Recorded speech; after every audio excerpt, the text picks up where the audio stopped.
What you see in purple is the connective tissue attachment to this roughened surface. The collagen fibrils, as you'll see, circle these bumps in the titanium, and this will be a physical attachment. I will distinguish the difference between a Sharpie fiber in the cementum and a physical attachment. But both serve the same purpose. They prevent the apical migration of the epithelium, allowing the connective tissue attachment to be secure. So if you remove a Laser-lok abutment and you replace it with another Laser-lok abutment, you will get soft tissue integration.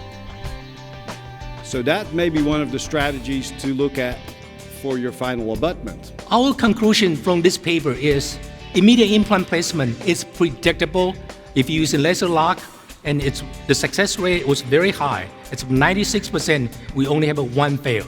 What I'm looking at today is, instead of using regular componentry to fabricate our provisionals, it may make sense to take some of these pre-machined components that have Laser-lok on them and actually make our provisionals using these components, so from day one where we insert the implant, we can take advantage of Laser-lok and its soft tissue advantages. The concept of the tissue being attached to the implant allows you to push the tissue then to the interproximal, so that this attachment here allows you to push the tissue to get a little bit better papilla.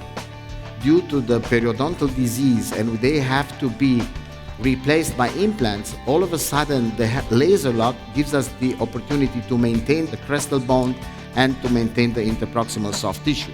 Now, you've seen this histologic picture numerous times already at the meeting, but the idea is that if you can place an abutment at the time of surgery and that abutment happens to have Laser-lok, what a wonderful thing, because it gives us the potential to bind tissues to the abutment. And think about it, if you don't take the abutment off ever again, you're not disrupting those tissues. You're not going to injure them and cause wound healing again. And I usually can get these implants because of the type of thread design and taper.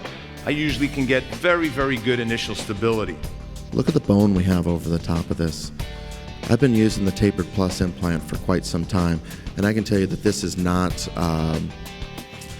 this is not an isolated incident, but this is more of the norm of what we get with the Tapered Plus and the platform switch from BioHorizons.